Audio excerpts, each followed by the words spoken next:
कविता अपने माता पिता की बहुत लाडली थी। 3 बड़े भाइयों की बहन थी।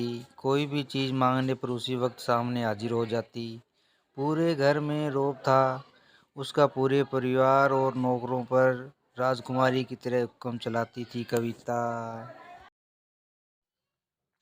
स्कूल में भी पूरा रौब था उसका।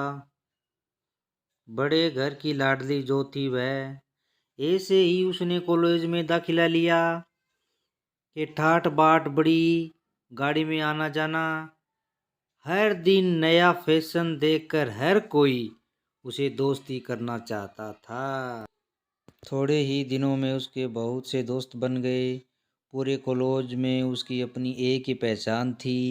इन दिनों उसके घर पर एक रिश्ता आया। खानदानी लोग थे और पापा की रानी जान पहचान थी। उनके साथ कविता के साथ कोई ज़बरदस्ती नहीं थी, पर कविता ने फिर भी हाँ कर दी, क्योंकि वह अपने परिवार से बहुत प्यार करती थी। वह जानती थी कि वह लोग उसका अच्छा ही सोचेंगे। लड़के का नाम था राजा था। राज काफी पढ़ा लिखा और समझदार लड़का था। ससुराल वाले भी बहुत अच्छे थे। ससुराल में कविता की जगह वैसी ही थी जैसे कि मायके में। कोई भी कार्य कर कविता की सलाह के बिना नहीं होता था। सबकी लाडली बहुत बन गई थी वह। फिर उसके घर एक छोटे का जन्म हुआ। राहुल कविता को जान से प्यार करता था। पोता पाकर ससुराल वाले तो फूले नहीं समाते थे। कविता कभी सोचती थी कि उसकी किस्मत कितनी अच्छी है। उसका हर अपना उससे इतना प्यार करता था। चाहे जीवन में कैसा भी समय आए, मेरे अपने हमेशा मेरे साथ हैं। मैं कभी अकेली नहीं हो सकती।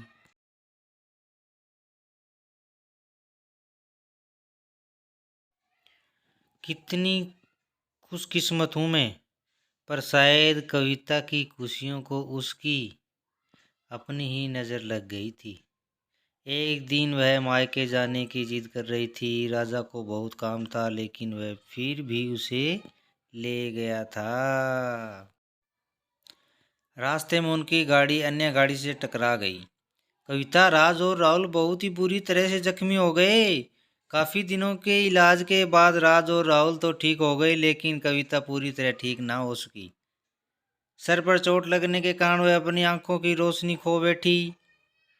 अब कविता की किस्मत जैसे उल्टे पांव चलने लगी।